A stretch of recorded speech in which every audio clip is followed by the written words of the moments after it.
अस्सलाम वालेकुम। ईरान के मिसाइलों ने बड़ी बड़ी बातें करने वाले अमेरिका और इसराइल को नाकों चने चबवा दिए हैं।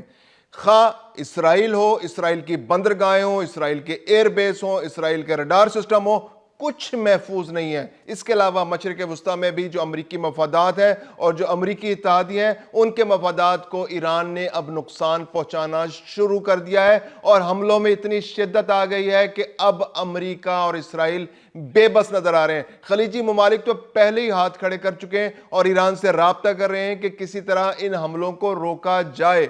दूसरी जानिब समंदर के अंदर भी अब हरकत करना मुमकिन नहीं रहा, क्योंकि इतनी ज्यादा बारूदी सुरंगें वहां बिछा दी गई हैं कि बहरी जहाजों का सफर करना तकरीबन नामुमकिन हो गया है। और दूसरी जानिब अमेरिका ने भी अब हाथ खड़े कर लिए हैं कि हम किसी तिजारती बहरी जहाज को अब हिफाजत करने की, उसको तहफ़्फ़ुज़ देने की पोजीशन में नहीं है। हमले इतने ज्यादा हो रहे हैं कि हम अपने बहरी जहाज, जो जंगी बहरी जहाज तिजारती जहाज़ों के साथ नहीं लगा सकते, क्योंकि तिजारती जहाज तो जाएंगे, हमारे बहरी जंगी जहाज भी डुबो दिए जाएंगे। यह बहुत खतरनाक सूरत हाल है, क्योंकि ईरान ने जो ताज़ा हमलों की लहर शुरू की है उसमें अब किसी के लिए कोई बचाव मुमकिन नहीं है। मैं हूं खुर्रम कलीम और आप देख रहे हैं 24 डिजिटल। ईरानी मिसाइल अब हर जगह गिर रहे हैं। इसराइल का कोई कोना महफूज नहीं है। उसके जो दिफाई निजाम है, जो एयर डिफेंस सिस्टम है, जो एरो 1 है, जो एरो 2 है, जो सबसे बाहर की लेयर है, इसके बाद जो डेविड स्लिंग है, वो जो दरमियान की लेयर है, जो इंटरसेप्ट करती है मिसाइलों को, और फिर उसके बाद जो आयरन डूम है, जो सबसे शहरों के गिर्द जो बनाई गई आयरन डूम है, जो एक तय बनाई गई थी, जो एयर डिफेंस सिस्टम जहां पर मिसाइलों के जरिए दूसरे बड़े मिसाइलों को रोका जाता था ईरान के, उन तीनों लेयर्स को क्रॉस करके अब ईरान के मिसाइल इसराइल के अंदर जाकर गिर रहे हैं। बिन गोरियान एयरपोर्ट जो इसराइल का है, वहां पर तबाही के मनाजिर बिखरे पड़े हैं, हर जानिब तबाही है। वहां पर मिसाइल ईरान के पहुंचे, उन्होंने हर जानिब तबाही मचा दी है। इसके अलावा जो हैफा की बंदरगाह है, वहां पर तबाही के मनाजिर हैं। इसके अलावा जो वहां पर मिसाइल सिस्टम है, जो उनका, वो बुरी तरह मुतासर हो गया। इतना ज्यादा प्रेशर उसके ऊपर आ गया एयर डिफेंस सिस्टम के अंदर कि उसको वो इंटरसेप्ट करने की सलाहियत से महरूम हो चुका है। खैबर शिकन, कदर और खुर्रम शहर जो मिसाइल है, वो गरज रहे हैं, बरस रहे हैं और इसराइल के मुख्तलिफ शहरों पर उनके हमले जारी हैं। जनूबी तल अवीव के अंदर भी जो सेटेलाइट मवासलाती निज़ाम था, वो तबाह बर्बाद होकर रह गया है। इसराइल का कोई पुरसान हाल नहीं है। इसराइल के अंदर हर जानिब तबाही के मनाजिर हैं, अफरा तफरी है और वह तवक्को से बहुत बढ़कर है। और पासदारान ने कहा है कि ये जो हमलों की नई लहर है, ये आपको मजीद भी सरप्राइजेस देगी। अब आपको बहुत ज्यादा तबाही का सामना करना पड़ेगा। आप जो अंडर एस्टिमेट ईरान को कर रहे थे, ये वो ईरान के हमले नहीं है जो आप समझ रहे थे कि ईरान 2-4 मिसाइल आप फेंकेंगे और ईरान हाथ खड़े कर देगा। अब आपको तुर्की ब तुर्की जवाब का सामना करना पड़ेगा। तुर्की जो इस वक्त इसराइल की आवाम इंतहाई ज्यादा परेशान है। बिन गोरियान एयरपोर्ट है, तेल अवीव का जो रडार सिस्टम है, हैफा की बंदरगाह है, यह तीनों तबाही का मनाजिर पेश कर रही हैं। इसके अलावा जो खलीजी ममालिक हैं, उनके अंदर भी बहुत बड़े पैमाने पर तबाही हुई। जो अमेरिका के इत्तेहादी ममालिक हैं, वहां पर खासतौर पर बगदाद को इस बार बहुत ज्यादा टारगेट किया है। बगदाद के जो इराक को टारगेट किया है, बगदाद का जो एयरपोर्ट है उसको टारगेट किया गया है। बगदाद एयरपोर्ट के करीब जो अमेरिका के सफारती मकामात हैं, वहां पर ड्रोन हमले किए गए, वहां पर बहुत भारी नुकसान हुआ है, इमारतें तबाह हो गई हैं। इसके अलावा जो राबेल शहर है, राबेल के अमरीकी तंसीबात को भी निशाना बनाया गया। राबेल के अंदर भी तबाही के मनाजिर बिखरे हुए हैं। इसके अलावा जो कुवैत का जो एयरबेस है, वहां पर तबाही के मनाजिर है। जो 5th जो फ्लीट है अमेरिका का बहरीन के अंदर, वहां पर उसके हेडक्वार्टर को भी एक बार फिर मिसाइलों के जरिए निशाना बनाया गया है। इसके अलावा जो अबू ज़ैबी का अर्रोइस इंडस्ट्रियल कॉम्प्लेक्स है, ये वो जगह हैं जो अमरीकी मफादात से हट के हैं। यानी कि पहले तो ये था कि सिर्फ अमरीकी अड्डों को नुकसान पहुंचाया जा रहा था, लेकिन अब ईरान ने जो नए मिसाइलों की लहर शुरू की है, जो हमलों की एक नई लहर सामने आई है, जो 31वीं लहर सामने आई है,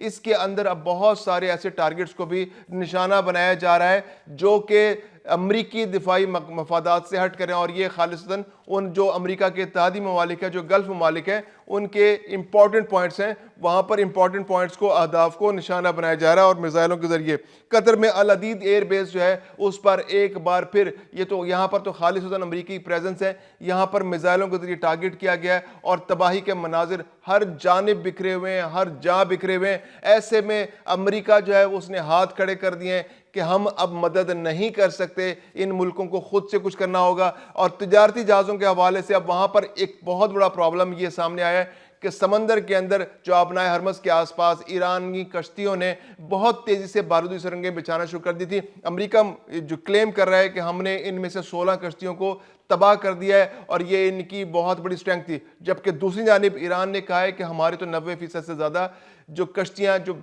इसमें इस्तेमाल हो रही थी वो अब भी महफूज हैं। कुछ नुकसान ज़रूर हुआ है लेकिन ज़्यादातर कश्तियाँ अब भी महफूज हैं। तो आबनाए हरमस के अंदर तिजारती जहाज़ों के लिए अब हरकत करना मुश्किल हो गया है। बहरी जहाज़, जो जंगी बहरी जहाज़ थे, उनके लिए तो पहले ही वहाँ पर से गुजरना मुमकिन नहीं था क्योंकि उनको ईरान टारगेट कर रहा था। अब तिजारती जहाज़ों के लिए इसलिए गुजरना मुमकिन नहीं है कि वहाँ पर अब जगह जगह बारूदी सुरंगें बिछा दी गई हैं पानी के अंदर, और उन बारूदी सुरंगों से जो भी जहाज़ टकराएगा तो तेल के ज़खायर जो हैं वो तबाह हो जाएंगे क्योंकि वहाँ पर मूवमेंट जो है ज़्यादातर तेल है। और फिर जो दुनिया की जो सबसे इंपॉर्टेंट बंदरगाह, जो सबसे बड़ी बंदरगाह जबल अली जो है इस वक्त दुनिया में जो सबसे बड़ी बंदरगाह है, वो बुरी तरह मुतासर हो गई है। यूएई का पूरा निज़ाम तिजारत जो है वो मुअत्तल होकर रह गया है। 10 रोज से यूएई से कोई तिजारत नहीं हो रही, कोई बहरी जहाज जबल अली ना आ रहे हैं ना जा रहे हैं। तो इस वक्त दुबई के लिए, यूएई के लिए बहुत ज़्यादा मसाइल हैं। ऐसे में दुनिया के मुख्तलिफ ममालिक ने अमेरिका से रब्ता किया और उनसे कहा है कि हमारे जहाज़ों को आप सपोर्ट दें, उनकी हिफाजत करें ताकि वो यहाँ से आ जा सकें। तो ऐसे में अमेरिका ने बिल्कुल क्लियर कह दिया है कि हम किसी जहाज को हिफाजत फराहम नहीं कर सकते क्योंकि जंग की सूरत हाल है, जंग में टारगेट किया जा रहा है, तिजारती बहरी जहाज़ों को भी टारगेट किया जा रहा है। तो ऐसे में अमरीकी बहरी जहाज़ भी बहुत ज़्यादा वल्नरेबल हो गए और उन्होंने हाथ खड़े कर लिए कि हम मजीद नुकसान से बचना चाहते हैं। ऐसे में अमरीकी सदर डोनाल्ड ट्रंप जो है उन्होंने भी अब इल्ज़ामात लगाना शुरू कर दिया। दबाव उन पर बहुत ज़्यादा हो गया ना, कि बहुत ज़्यादा दबाव है कि आपने आखिरकार ये जंग शुरू क्यों की। कांग्रेस के अंदर सेनेटर्स शोर मचा रहे हैं, एहतसाब की बात हो रही है, क्यों ये जंग शुरू की गई? बिला जवाब जंग है, ना कुछ का लेना ना देना आपका।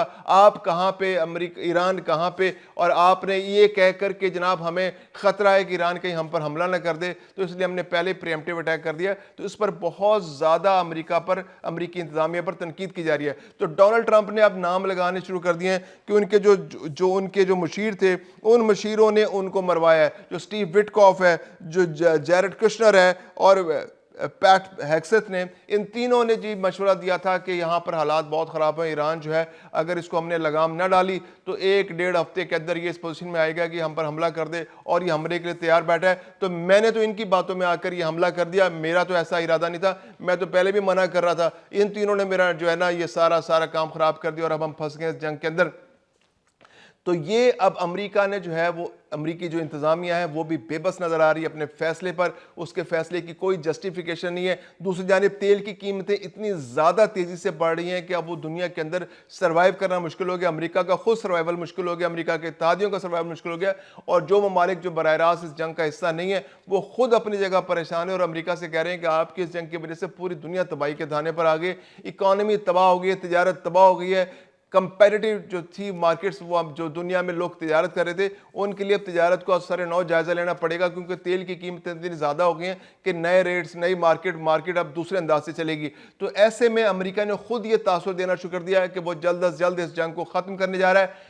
जो तेल की कीमतें $119 फी बैरल तक पहुंच गई थी, अब दोबारा से कम होते हुए पहले गुज़िश्ता रोज़ जो है वो $100 से कम पे आई और अब वो $81 फी बैरल पे आ गई हैं। और जो इसके अलावा कुछ मार्केट्स के अंदर $75 पर तेल फरोख्त हो रहा है। तो ये काफ़ी कीमतें कम हो गई हैं, यानी कि आप समझें कि जंग से पहले वाले जगह पर कीमतें आती चली जा रही हैं और आने वाले दिनों में तवक्को की जा रही है कि अगर ये जंग रुकती है तो तेल की कीमतें, तेल की मार्केट के अंदर कीमतें एकदम नीचे आएंगी और यहाँ पर तेल दुनिया में दोबारा से मुनासिब कीमतों पर दस्तयाब होना शुरू हो जाएगा। तो ये सूरत हाल है इस वक्त जो बहुत तेज़ी से इमर्ज हो रही है। आबना हरमस के अंदर जो बारूदी सुरंगें हैं वो इस वक्त सबसे बड़ा मसला बन गया, क्योंकि आप बारूदी सुरंग के आते हुए तिजारत होना मुमकिन नहीं है। अमरीकी बहरी जहाज जो है वो कोशिश कर रहे हैं जो उनकी जो बारूदी सुरंगें हटाने के, सबसे पहले तो टारगेट कर रहे हैं कि ईरानी जो कश्तियां बारूदी सुरंगें बिछा रही हैं उनको टारगेट किया जा रहा है। फिर इसके बाद जो बारूदी सुरंगें बिछाई जा चुकी, तो अमेरिका का क्लेम यह है कि हम इन बारूदी सुरंगों को मिनटों घंटों में साफ कर देंगे और तिजारत को किसी सूरत आबनाए हरमज में रुकने नहीं देंगे। तो ये बहुत कॉम्प्लिकेटेड सूरत हाल हो गई है और आने वाले दिनों में या तो जंग अगर नहीं रुकती तो तबाही बहुत बड़े पैमाने पर आती नजर आ रही है।